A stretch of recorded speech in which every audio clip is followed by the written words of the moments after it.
ماشومان ماشومان جینکۍ او هلکان کورنۍ د کړي خیال ورته عادت او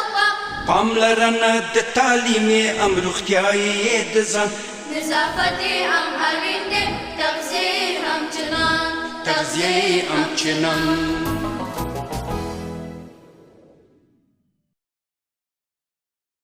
د لوی او پاک الله په سپېڅلي نامه د ځلا ټلویزیون قدرمنو لیدونکو او د رادیو درنو اوریدونکو سلامونه او ښې چارې الله دې وکړي چې د ژوند ټولې چارې مو په سم او په ښه شکل روان وي یو وار بیا هم د رڼا په لور ګرځی مو د خوشبختانه د دې خپرونې کوربه زه ظاهر الله ظهیر یم او د بعض خورا او مهمه موضوع شدید اسهالات څه دي او څنګه یې مخنیوی کولی شو د دې ناروغۍ درملنې لپاره څه کول پکار دي او روغتیا پالان څه پیغامونه او څه مشنور کوي په دې وروستیو کې په افغانستان په بېلابېلو ولایتونو کې ډېری خلک پر دغه ناروغۍ اخته دي غواړو په دې ټولو مسایلو باندې د کونړ د ولایتي روغتون د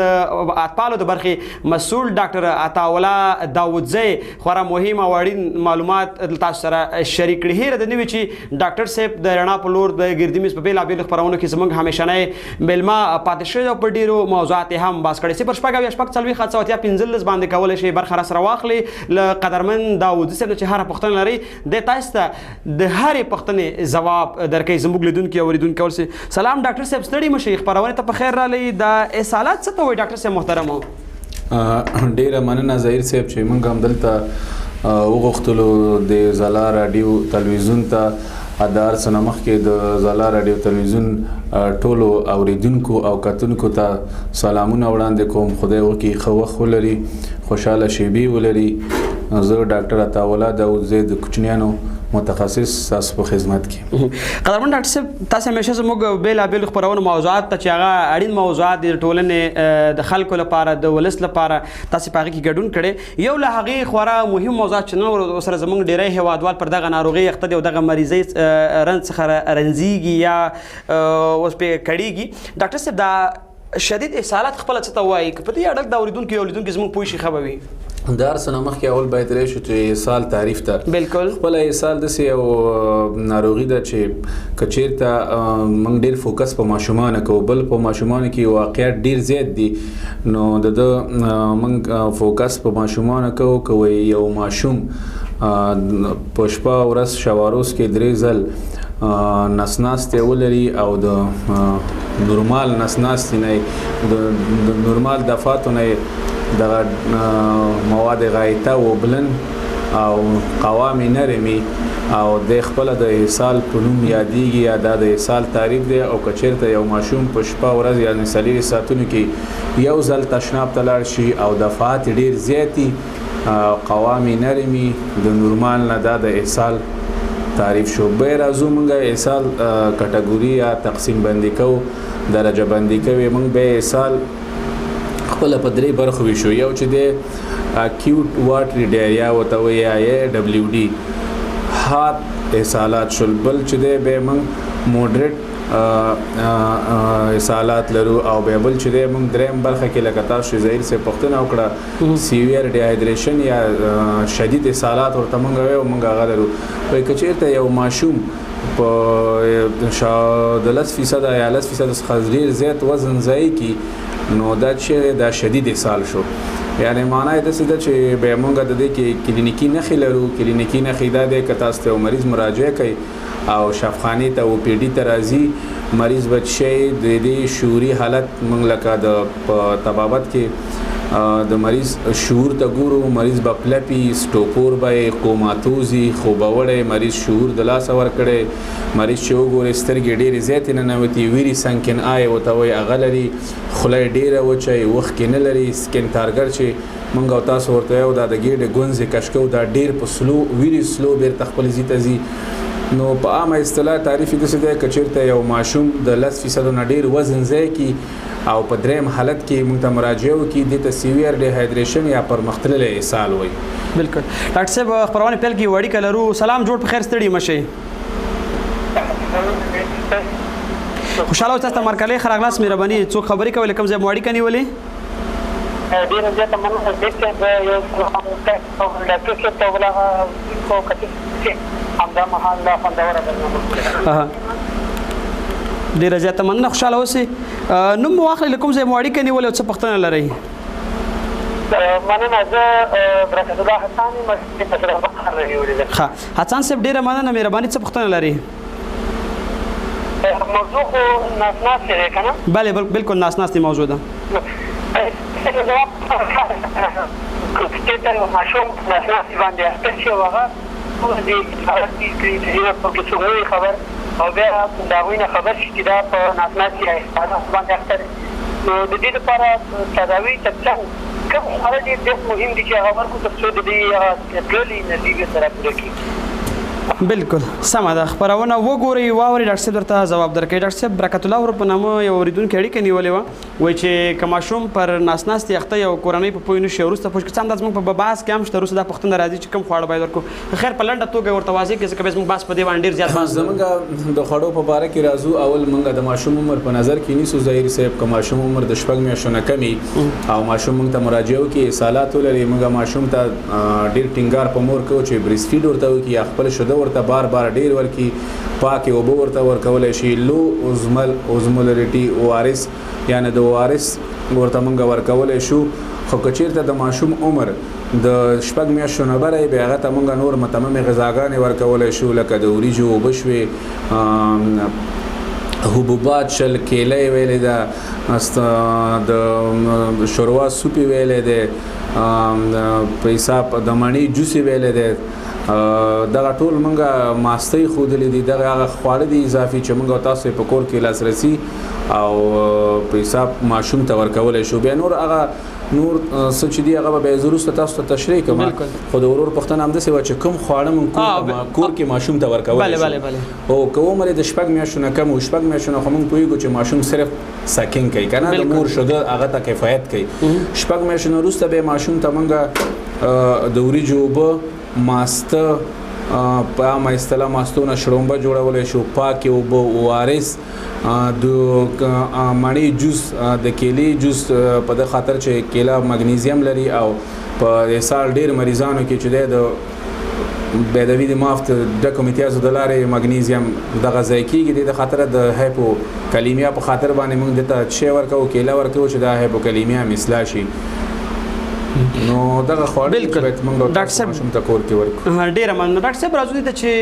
دا خو ناروغي وپېژنله چې دغه ناروغي دغه علتونه دي، دا د رامنځته کېدو ستر لامل ستاسې په نظر څه دی؟ دا ناروغي ولې رامنځته کېږي؟ د څه علت له کبله په لویانو کوچنیانو کې دغه ناروغي رامنځته کېږي؟ دا خو ظاهر صاحب داسې یو ناروغي ده چې ټول کتونکي او اورېدونکي اوري. موسمي ناروغي ده، د اوړي په موسم او د باراني موسمونو کې د واقعیت ډېر زیات دي. زموږ داخله بستر مریضانو 40-50% جوړی د ډېر از سبب چې دی هغه کازیټیف ایجنټونه چې دي، وایرسونه دي، روټا وایرس دی چې همدا اوس WHO په دې ډېر کار روان کړی دی. د ده دپاره واکسین باندې ډېر کار کوي چې دغه ماشومان باید واکسین شي، د روټا وایرس دپاره واکسینونه واخلي او د دې سال مخه ونیول شي. نور کازیټیف ایجنټونه چې دي مثلا باکتریاګانې خپله ایکولی د ګلبزیلا او سټاپلوکاکس، سوډوموناس او خپل پارازیتونه لکه جاردیاسیس او امیبیاسیس، دا خپل ټول د اسهال، کاندیدا البیکان، فنګسونه، دا ټول د اسهال سببونه دي، کازیټیف ایجنټونه دي. نور زمونږ استاسو هغه فاکتورونه چې دا اسهالات ته زمینه مساعدوي، مثلا حفظ الصحې نه مراد کول دي. یو ماشوم که تشناب ته ځي وځي باید د 10 یا 20 ثانیو په خاطر خپل لاسونه په صابون پاک ووینځي، نوکان وخت په وخت اخلي. هغه ماشومان چې بریس فیډ کوي، د مور شیدو خوري، هغه باید خپل د مور شیدو وخوري ځکه ډېر امراضونه هغه مخنیوی کوي. بل هغه ماشومان چې مثلا مزمن ناروغۍ لري هغه په دې اسهالاتو ډېر اخته کېږي، یا هغه ماشومان چې شیرې باندې اخته وي هغه په اسهالاتو ډېر اخته کېږي. یا مو پوهاوی دغه سیمین د شته دی چې د هغې د علمیت سویه ټیټی، هغه داسې عامه پوهاوی ورته ډېر نه شوی، هیلت ایجوکیشن ورته نه شوی. دغه ماشومان ډېر زیات پرون دي په اسهالاتو په خاطر باندې. ډاکټر صاحب ډېره زیاته مننه. ډاکټر صاحب راځو چې دغه ناروغي په کومو طبقې ټولنې په اشخاصو کې، په لویانو کې، په میرمنو کې، په ځوانانو کې، یا په لوړ عمر لرونکي خلکو کې، تاسو د متخصص په توګه چې د ډېرو کلونو راهیسې په دغه برخه کې کار کړی دی، کوم ډول ناروغان پکې ډېر زیات اخته دي؟ ظاهر صاحب لکه مخکې چې ما یادونه کړه هغه خلک چې دې ته پرون هم دي، هغه یې مساعد کوونکي فاکتورونه هم دي. سوی تغذیې مریضان دې ته ډېر پرون دي، لارج فیملی سایز یو فامیل کې ډیر خلک اوسېږي د فامیل تعداد ډیر زیات دی هغه تنها دا نه چې سال نور ناروغي دی په هغې د اخته کېدلو چانس ډیر زیات دی خپله مالنوټري ماشومان چې مې درته مخکې ویلې په اخته کېدلو چانس ډیر دی همغه حفظ الصحه چې نه مراد کوي هغې اخته کېدلو چانس ډیر دی همدغه ماشومان چې بریس فیډینګ نه کوي ماشومان د مور باید ماشوم ته تر 2 کلنۍ پورې شوده ورکړي یا ماشوم تر 6 میاشتنۍ کې شوده پیوندوي دغه ټول د حفظ الصحې نه مراد کول دي دا ټول چې دی هغه فاکتورونه دي چې یا هغه مساعد کوونکي فاکتورونه دي چې دغه ماشومان په دې ناروغۍ په سال ډیر زیات اخته کیږي ډېر مننه ډاکټر صاحب آیا داسې کوم واکسین شته چې د وقایه په شکل مریض ته ورکړل شي د دې او لکه مخکې چې مزهیر صاحب یادونه وکړله د کولرا واکسینونه شته دی د خپله روټه همدغه 40% چې دغه ناروغۍ سبب وایروس دی هغه وایروس چې دی روټا وایروس دی د مخنیوي په خاطر باندې دبليو ایچ او په دې ټینګار کې ډیر کارونه شروع کړي دي د روټا وایروس په نوم واکسینونه دي او دغه واکسین کولای شي چې د مړینه او واقعیت کم کی یعنی موربیډیټي او مورټیلیټي دواړه کم کی بالکل د ناروغۍ رامنځته کېدل او دغه د مړینې تتل د دواړه دغه وایرسونه د په شدت کې کده سال په شدت کې کمبود هم راولي او مړینې نه مخنیوي کوي بالکل درنو لیدونکو یو اړیکه ته ورګرځو سلام ستړي مشي السلام علیکم زه هیڅ سلام ډاکټر محترم ته سلام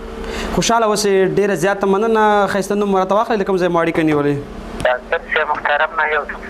حالت څه ډول د دې کلک معلومات راځي ښه هغه د خپرونې پیل کې وویل شو خو بیا هم ډاکټر صاحب په یو نظر واچوئ تاسو نه ډیره زیاته مننه خوشاله اوسئ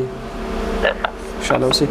ښه ډاکټر صاحب اوریدونکو اړیکه نیول ټول دوستان کولای شي امدا مهال 0 شپږ څلوي 715 شمیره باندې اړیکه ونیسي او دوی چې هر پښتنه لري لموږ سره دې کولای شي خپل پښتنه شریکه هیله دې نوي چې درنا په لور ګرځي میز د بیلابیلو مهم موضوعاتو لپاره تاسو تخبريږي او په دې خبرونه کې موږ هغه موضوعات را برسېره کوو او څېړو چې د لیدونکو او اوریدونکو لپاره خورا مهم لکه څنګه چې د دې ونې موضوعات هم داسې دي پرلپسې خورا مهم موضوعات نور هم خپرېږي خوشبختانه باید وایم چې په دغه برخه کې د کونړ ولایتي روغتون او د روغتیا د برخې بېلابېل ډاکټر صاحبان چې د هغې له جملې نن په خپرونه کې را سره د کونړ ولایت د ولایتي روغتون د اطفالو د برخې مشر ډاکټر یا مسؤل د اطفالو ډاکټر صاحب عطاالله داودزی مېلمه دی چې دوی به په شدید حالاتو باندې خبرې کوي او له موږ سره به وي ډاکټر صاحب یوې اړیکې په تمه یو تخنیکي همکاران هم اشاره کوي تر څو اړیکه وصل شي اړیکه راغله سلام ستړي مشئ السلام علیکم وعلیکم سلام ستړي مشئ مننه خوشاله اوسئ مهرباني بله زالا راډیو ټلویزیون د څوک له کوم ځای مو اړیکه نیولې خوشاله اوسئ احمد ولی یم د چغان څخه مې اړیکه نیولې ده او د ډاکټر صاحب څخه مې یوه پوښتنه وه او چې ډاکټر صاحب ته وایم چې زموږ دغه کور کې ټول اسهال دي مریضان دي او حیران پاتې وي ماشومان هم ټول اسهال شوي دي حیران زه پوهېږم چې د دغو د تداوۍ دپاره موږ کوم طبیعي خواړه د مریضانو ته ورکړو تر څو چې دې صحتیاب وشي وایي چې موږ ډاکټر ته لاړو ډاکټر یو طبي دوايانې مې سره هغوی تاثیر ونه کړه نو موږ کوم داسې نورې کړنلارې وکړو چې هغې سره شفا وکړو بالکل تاسو خبرونه وګورئ ډاکټر صاحب درته جواب درکړي ډاکټر صاحب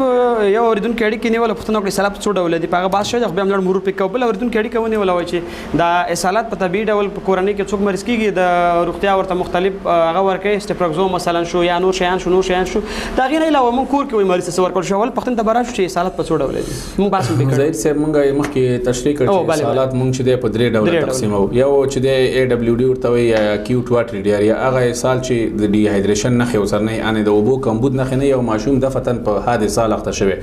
بل چې د سم ډي هایډریشن ورته وي یا موډریټ دغه چې د مریض د اوبو 15% کمبود لري یا مریض په ډي هایډریشن اخته شوی دی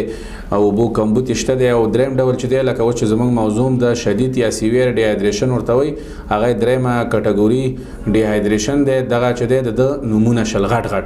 بیا د ار یو کلینیکل ساين او سمپټم لري یا کلینیکی نښې لري که مثلا یو مریض ته شفاخانه ته مراجعه کوي او ماشومي او عمر 9000 سال نیولې زموږ ډیر تاکید د 15 کال نه کته ماشومان باندې نو مریض ته مراجعه کوي چې مریض ته کې فزیکی او هغه کلینیکي او دا ټول ګوري چې مریض ګوري د سر نه تر پخو پورې مریض ښه بیدار شعوري حالت لري هغه کوم نښې چې دي هغه نه لري مثلا ماشوم الرټ بیدار دی ماشوم سترګې ننوتي نه دي وخت کې شته خوله یې لمده ده لکه موږ چې د ګېډې ګونځې ورته وایو په عامه اصطلاح اسکن تارګر هغه چې دی هغه نورمال دی همدا مریض چې دی دا مریض زموږ اسهالات لري خو نو ډیهایدریشن لکه هغه اوبه کمې کړي نه دي دویمه درجه اسهال چې زموږ شو موډریټ دی همدغه مریض موږ ته شفاخانې ته مراجعه کوي او په موډریټ ډیهایدریشن کې دی مریض چې دی ریسټلیس دی مریض چې دی او بخښنې سره مریض اریټیبل دی نارامه دی مریض چې دی د تندې احساس لري مریض شعوري حالت نارامه دی سترګې ننوتي دي مریض خوله وچه ده ایګر ټو ډرینک دی او دا اوبه چې دي دا په شوق څکي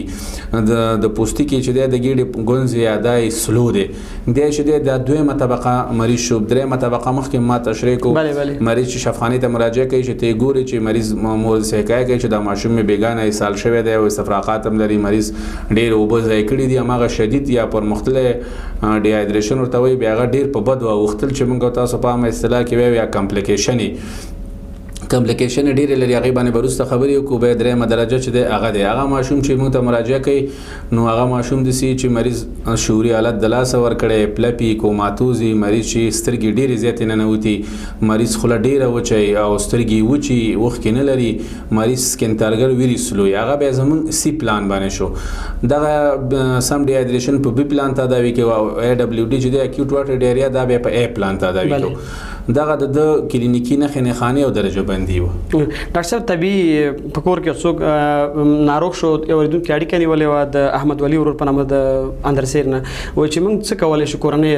کوم خواړه درته ورکړي مثلا د نه خو موږ مخکې ظهیر صاحب یادونه وکړله یو ماشوم چې تاسو مثلا په کور کې مریض شو او کور کې موږ هغه خواړه ما مخکې ویلې چې د ماشوم عمر د 6 میاشتو نه کمي او 6 میاشتو نه بری ماشوم د 6 میاشتو نه کته صرف د مور شو که دفعات مخکې شپږ یا بریس فیډینګ یا ساکینګ مخکې بریس فیډ ټاپ او تکاو سلور زل شپږ زل دا دفعه د 8 زل ورته شو د ورکی پاکي اوبه او لو اوزمالیټي او ار اس معنا دا لري چې مثلا مخکې دغه او ار اس په عامه اصطلاح به اسانه وي چې په سلور ګلاسو کې جوړو دا زل د په 15 ګلاسو کې جوړي او ماشوم ته د غړب غړب ورکی په ګلاس کې دی چې او د قاشق په واسطه دی او ته غړب غړب ورکی کچته هم دغه ماشوم استفراغات لري 10 دقیقې د انتظار وباسي 10 دقیقې وروسته دی به دا مایات دی ته ورکی که هم دغه ماشوم عمر د 6 میاشتو نه بری به دې ته موږ نور متمم غذاګانې ورکول شو لکه مخکې مې یادونه وکړله پاکي اوبه شوي د وریجو اوبه شوي د عام د مڼې جوس ویلې کیلې ښودلې ده او د خپل مور شده او وارث قرارونه ډاکټر صاحب ډېر زیاته مننه چې راسره یاستئ د خپرونې په دې برخه کې درنو لیدونکو یو لنډې دمې ته ورګرځو بیا هم له موږ سره اوسئ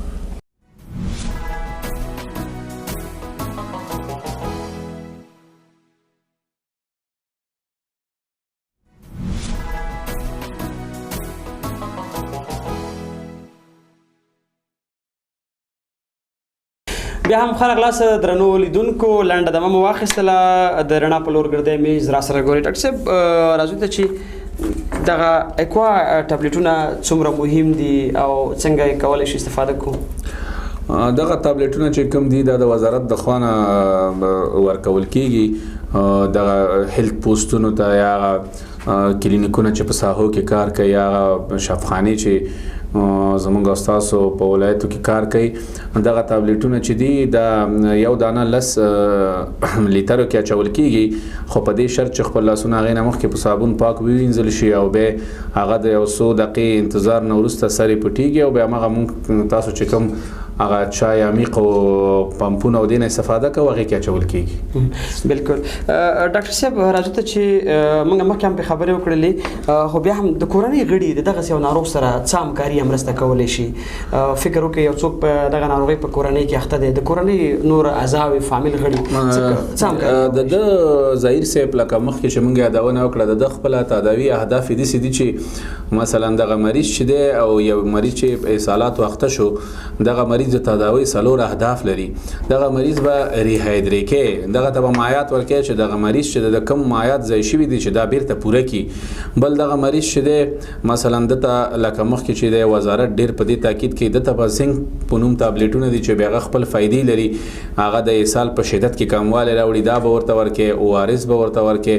او دغه مریض ته به دغه د دې ماشوم پیواز یا مور یا کوروري کارڅوګي د خطر نښې به ورته تشریح کړي که چېرته داستا مریض دغسې یو حالت ته ځي سمدستي په بیړنۍ سره یو صحي مرکز ته مراجعه کړي نو د ده تداوی اهداف چې دی په حساب لکه چې موږ مخکې یادونه وکړله به تداوی به زه ټوله محترم لیدونکو او اوریدونکو ته ووایم که یو ماشوم چې ته په حد سال اخته شي او د ماشوم مخکې ما ویلې چې عمر د 2 کالو نه ښکته نو هغه ته د 50 نه تر 100 cc پورې وارث موږ ورکو پر لوز موشن یې ورکو. مثلا یو ماشوم راځي تا ته عمر د په حساب د 15 یا د 8 میاشتو دی او وزن 15 کیلو دی نو د حق دی چې دا 2.5 نه تر 500 cc پورې وارث پر لوز موشن واخلي. یعنی کله د فتاشناب ته زی دونه وارث چې دی دا باید اوخري هغه به ورته مونږ ګلاس کېچو او غراب ورته ورکو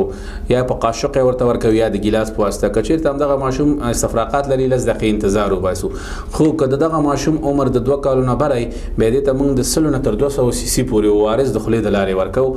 او که استفراقات لرل به موږ د ته لږ دقیقې انتظار وباسو. دغه مریض چې دی دا د AWD یا اکیوټ واټر ډایریا یو ماشوم په حد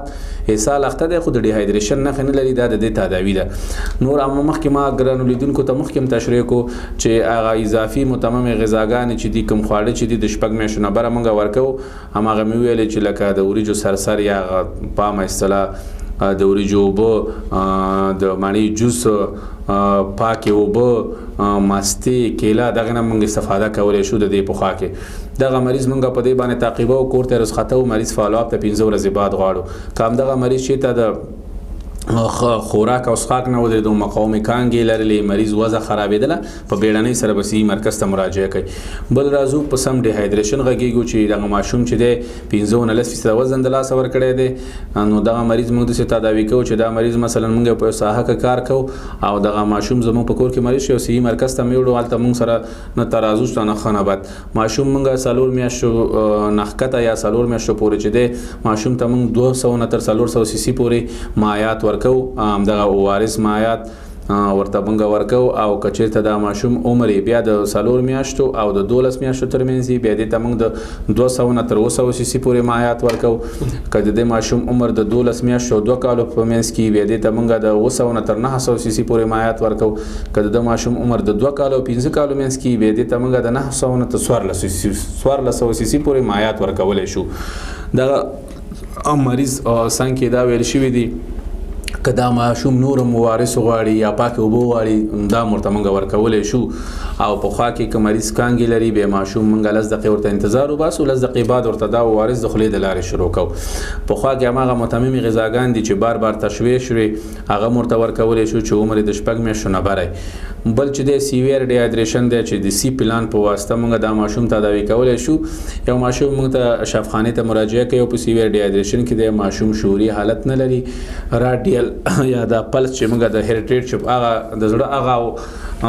د زړه هغه ضربان چې په اطرافو کې اورېدل کېږي هغه ته موږ پلس ویو. پلس ریټ چې دی دا ویک دی یا ضعیفه دی ماشوم چې دی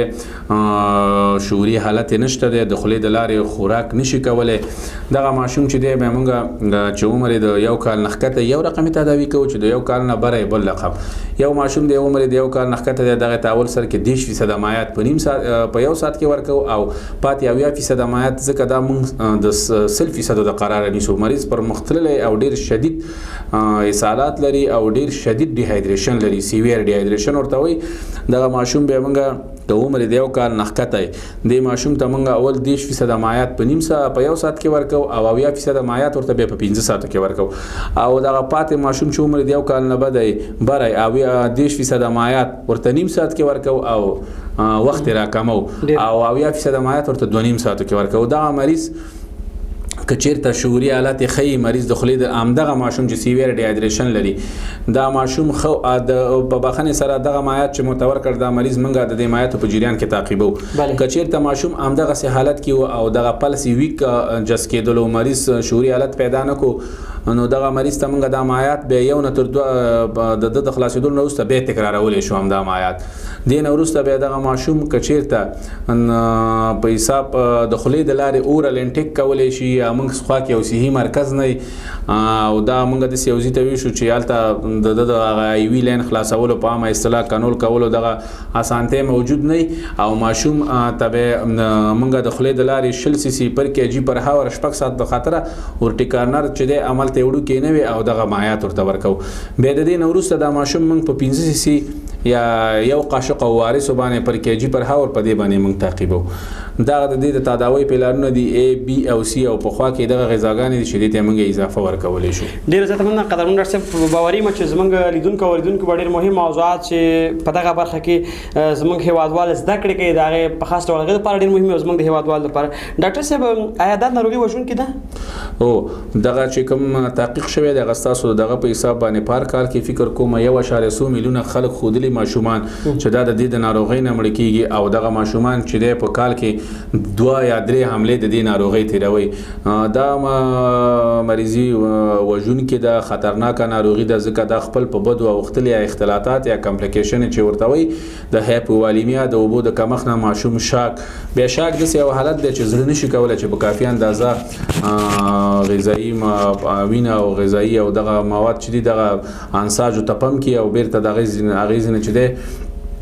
په حساب یو دورانی کولپس رامنځته کېږي او یو کلینیکي سندروم دی. دغه شاک ته ځي د مایاتو د کمښت نه ماشوم چې دی کنولژنې پرې راځي، مختلفې اختلاجات ورته موږ او تاسو یو دغه الکترولایتونه چې کوم په مایاتو کې ځای کېږي د دې نه په اختلاجات راځي، ماشوم کوما ته ځي، ماشوم چې دی ډي آی سي ورکوي، پارالایتیکلیوس یو د کولمو ناروغۍ ده چې د کولمو فلج ورته وایي هغه ورکوي. ماشوم چې دی دغه ماشومان چې ډېر اصالت لري بار بار په حساب دته پمپر اچول کېږي، ډیاپرشونه ورکوي، د خوله کې د مختلف ویټامینونو ضایع له کبله په خوله کې اورل ترشې ورکوي د ویټامینونو د کمښت کبله. نو دغه په بدو اوښتلو نه بیا د مړینه رامنځته کېږي. ډاکټر صاحب ډېر زیاته مننه. زموږ د خپرونې هم وروستیو شېبو ته راغلي یو. ډاکټر صاحب په کونړ کې پیښې د سال ډېرې دي کمې دي؟ لکه مخکې چې څنګه ما یادونه وکړه ظهیر صاحب زموږ د آی پی ډي یعنې د داخله بستر او د او پی ډي 50% تشکیلي په دغه موسم کې او د باراني او د اوړي په موسمونو کې واقعیت سخت زیات دي. او بل زموږ او ستاسو خلک چې دی هغسې عامه پوهاوی او په حساب د اقتصادي حالت د کمښت نه د ټیټوالي نه نو په کونړ کې د احصالاتو واقعیت ډېر زیات دي. بالکل. او خورا خواشینه کوونکی هم دا ده. ډاکټر صاحب وروستی پیغام مو څه دی او وختونه سپارښتنه مو څه ده؟ سپارښتنه هم لکه مخکې چې ما یادونه وکړله خپل ماشومان واکسین کوي وخت په وخت باندې صحي مراکزو ته ویسي. هغه ماشومان چې په حساب دغه حفظ الصحه مراد کی پاک اوبو نه استفاده وکي، هغه ټابلیټونه چې ماته مخکې یادونه وکړله هغه په خپل کوم اوبونه چې استفاده کوي په هغې کې واچوي، لاسونه چې ارزل تشناب یا ارزل باطرف او دې ته تلو هغې نه وروسته لاسونه چې ارزل تشناب یا ارزل باطرف او دې ته تلو هغې نه وروسته لاسونه په پاک په صابون وینځي، نوکان وخت په وخت واخلي، د خولې کریم و برس دغه مراد کړي او دغه واکسینونه چې ما یادونه وکړه په دې واکسینو باندې ډېر ټینګار وشي. ډېره زیاته مننه ډاکټر صاحب چې خپرونې ته راغلی. زموږ بلنه مو د ځلا ټلویزیون قدرمنو لیدونکو او د راډیو درنو اورېدونکو هوا د نن شپې د رڼا په لور ګرځی میز تر بیا بلې خپرونې چې بیا هم زه ظاهر الله ظهیر دا او یا بلې خپرونې ته راځم په پاک او مهربانه خدای مو سپارم. سورلډي او ادان افغانستان په هیله. ماشومان ماشومان جینکۍ او هلکان کورنۍ د کړي خیال ورته عادت او پاملرنه د تعلیمي ام روغتیايي د ځان نظافت هم اړین دی، تغذیه هم چنان